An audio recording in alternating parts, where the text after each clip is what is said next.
On entend plus en plus certains qui réfutent ou bien qui nient l'existence de Ad-Dajjal, le faux messie. Est-ce qu'il existe?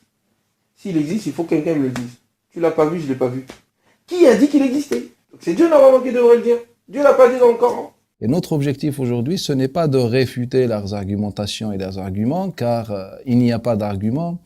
Et aussi, ce n'est pas notre objectif pour une deuxième raison, c'est que nous ne sommes pas des savants, bien des gens de science pour dire qu'on est en train ici de réfuter. Mais notre objectif, c'est juste de remplir ce vide, car lorsqu'il y a un vide scientifique, c'est tout à fait normal qu'il y a des gens qui sont convaincus par ces propos. Donc notre objectif, c'est juste de montrer ces manipulations et de remplir ce vide, Inch'Allah. Moi, personnellement, on m'a parlé de l'un d'entre eux qui est très connu.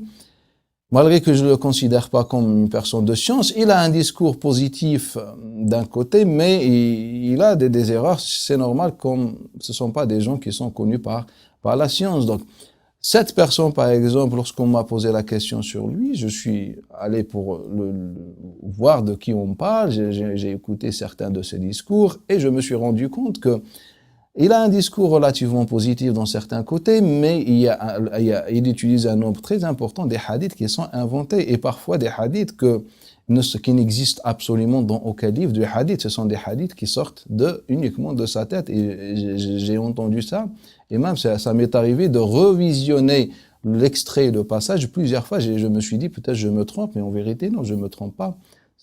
On invente des hadiths, et on utilise des hadiths inventés. On utilise des hadiths faibles, et lorsqu'il s'agit de ce sujet où il y a des hadiths authentiques, non, on dit non, en fait, il n'y a que des hadiths, il n'y a pas des versets. Donc j'appelle cela aussi une manipulation. Une quatrième chose, on leur pose la question, pourquoi vous avez refusé et vous avez nié ces hadiths, vous avez rejeté ces hadiths, pour quelle raison? S'ils me disent que ce sont des hadiths qui sont rapportés avec des chaînes de transmission authentiques, on leur dit vous êtes des menteurs. S'ils nous disent que ce sont des hadiths contradictoires avec la raison, on leur dit on est d'accord avec vous à condition. Si vous affirmez que la raison de Abu Bakr, la raison de Omar, la raison de Uthman, la raison de Ali et les compagnons qui ont rapporté de ce hadith n'est pas une raison, là on est d'accord avec vous et on dit que votre raison, c'est la raison la plus crédible, et celle des compagnons, elle n'est pas crédible. Donc, si vous affirmez cette condition, on sera d'accord avec vous. Car tous les compagnons, radiyallahu anhu, qu'on va voir, bi'idhnillahi ta'ala, ont confirmé l'existence de Ad-Dajjal. Donc, la raison de Abu Bakr qui a affirmé l'existence de Ad-Dajjal, est-ce qu'elle est crédible ou pas, si vous nous dites que ce sont des hadiths contradictoires avec la raison?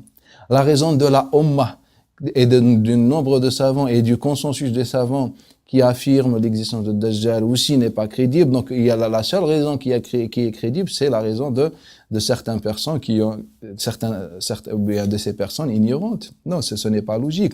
Donc, s'ils nous disent que ce sont des hadiths faibles, on leur dit vous êtes des menteurs. Si on nous dit qu'ils sont contradictoires avec la raison, toute la Ummah a accepté ces hadiths. Donc, s'il y a un problème, c'est le problème dans votre raisonnement, qui est causé par l'ignorance ou bien d'autres choses. S'ils nous disent, par exemple, ce sont des hadiths qui ne donnent pas la certitude, c'est-à-dire ce sont des hadiths uniques, on leur dit également, vous êtes des menteurs, car la vérité, c'est le contraire.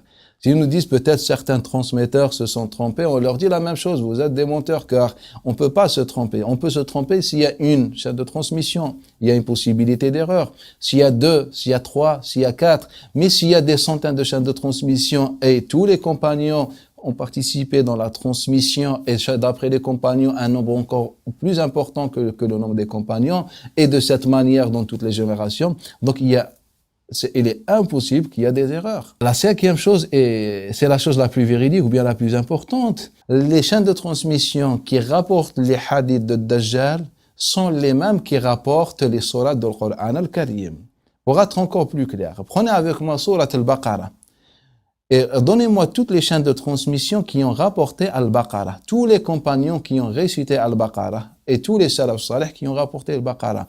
Vous allez trouver que Al-Baqarah a été rapportée de la même manière que l'existence de Dajjal, c'est-à-dire que le Coran al-Karim est notoire. Le Coran al-Karim est notoire qui veut dire qu'il est rapportés par un nombre important de chaînes de transmission avec des manuscrits, etc., et que cette manière nous donne une certitude sur Al-Qur'an Al-Karim, c'est-à-dire un nombre important de compagnons mémorisés le Qur'an Al-Karim, un nombre important des compagnons radiallahu anhum qui ont rédigé Al-Qur'an Al-Karim, qui écrivaient Al-Qur'an Al-Karim dans l'époque de Nabi sallallahu alayhi wa sallam, et de cette manière, Al-Qur'an Al-Karim a été transmis. Donc les hadiths sur Ad-Dajjal ont été rapportés de la même manière, c'est-à-dire la notoriété du Coran al-Karim est équivalente à la notoriété des hadiths de Dajjal. C'est-à-dire, les deux sont notoires. Si quelqu'un vient me dire que Dajjal n'existe pas, c'est quand quelqu'un vient me dire Qul huwa Allahu ahad n'existe pas. Car c'est les mêmes chaînes de transmission qui rapportent l'existence de Dajjal. Et Surat Qul huwa Allahu ahad. Et malheureusement, comme ce sont des gens qui sont des juhal, ce sont des ignorants, et ils n'arrivent pas. Et je pense qu'ils sont aveugles à cause de leur ignorance, car c'est un sujet qui est très important. Et nier le notoire est une apostasie, c'est-à-dire celui qui nie Al-Fatiha, il est apostat, sans divergence. Celui qui nie Qul huwa Allahu ahad, il est apostat. Et celui qui nie l'existence de Dajjal, c'est un apostat. Et c'est ça l'avis prépondérant. Celui qui nie Ad-Dajjal est un kafir, est un mécréant, est un non-musulman. C'est-à-dire après avoir reçu les textes et les arguments de Ad-Dajjal. Si une fois il a reçu les textes et les arguments sur Ad-Dajjal et il a gardé toujours sa position, on lui dit que tu es apostat et tu es sorti de l'islam. Celui qui nie Ad-Dajjal, il est apostat comme celui qui nie Al-Fatiha ou bien il nie n'importe quel verset de Surat Al-Qur'an, car les deux, ils sont affirmés et rapportés de la même manière, d'une manière identique. Il faut se réveiller. On est en train de manipuler votre dîne et manipuler votre perception des choses. C'est ça la vérité. C'est ça la vérité. Et encore autre chose, toute la Ummah a rapporté l'ijma' sur l'existence de Dajjal, comme l'imam al-Ash'ari fi maqalat islamiyyin, comme Ibn Qidama al-Maqdisi dans la Ma'at al-I'tiqad, comme Ibn Abi Zayd al-Qayrawani dans l'Isala, comme l'imam al-Qadi Iyad rapporté par l'imam al-Nawawi dans Sharh Muslim, comme l'imam al-Manawi dans Fayd al-Qadir, etc. Tous ces savants et autres, et d'autres rapportent le consensus de la Ummah que Dajjal fait partie de la croyance musulmane, que l'existence, l'affirmation de l'existence de Dajjal fait partie de la croyance des musulmans. Et tous sont d'accord que celui qui nie Dajjal est égaré. Sauf que la vie que je vois prépondérant, et la vie qui vient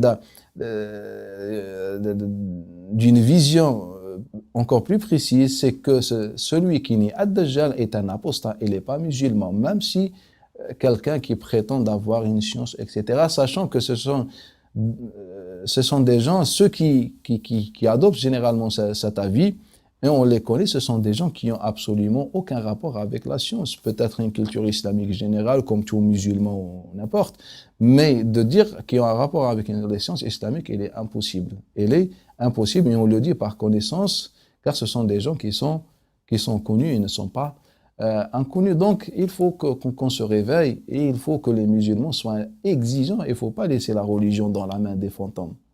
Notre religion est menacée. Ce n'est pas toute personne qui a appris un ou deux mots en arabe, ou je ne sais pas, et vient nous enseigner notre dîn. Notre dîn a été préservé par une ummah, par des sacrifices. Et ce sont des gens qui viennent pour détruire ad-din. Ce que les ennemis de l'islam n'ont pas pu faire durant des siècles et des siècles, ce sont des gens qui sont en train de le faire en quelques jours, ou quelques semaines, ou quelques mois.